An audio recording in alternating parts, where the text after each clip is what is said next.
প্রিয় শিক্ষার্থীরা, আজকের এই ভিডিওটির মাধ্যমে দেখিয়ে দিব কিভাবে আপনি অনার্স দ্বিতীয় বর্ষের রেজাল্ট বের করবেন। এর জন্য ফোনের মধ্যে থাকা যে কোনো একটি ব্রাউজার ওপেন করে নেবেন। আমি আমার ফোনের মধ্যে থাকা গুগল ক্রোম ব্রাউজার ওপেন করে নিচ্ছি। তারপর সার্চ বারে লিখবেন nu.ac.bd,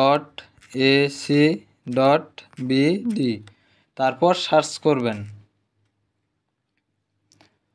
তারপর এখানে রেজাল্টস নামে একটি অপশন দেখতে পারবেন, এখানে ক্লিক করে দিবেন।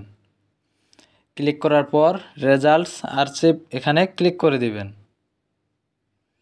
তারপর এটি একটু জুম করে নেবেন।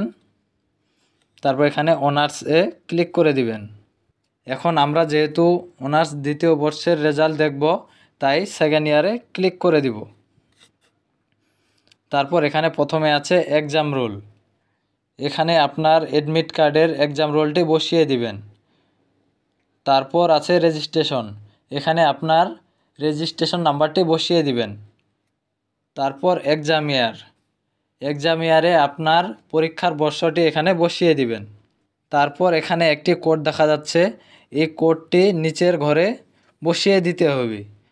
বসানো হয়ে গেলে সার্চ রেজাল্টে ক্লিক করে দিবেন এবং সাথে সাথে আপনার রেজাল্টটি পেয়ে যাবেন। যেহেতু রেজাল্ট প্রকাশিত হওয়ার পর সবাই একসাথে ওয়েবসাইটে প্রবেশ করে, সেজন্য অনেক সময় ওয়েবসাইটটি স্লো হয়ে যায়। তাই যদি একবারে না হয় তাহলে বারবার ট্রাই করতে থাকবেন এবং আপনার রেজাল্টটি দেখতে পারবেন। ধন্যবাদ সকলকে।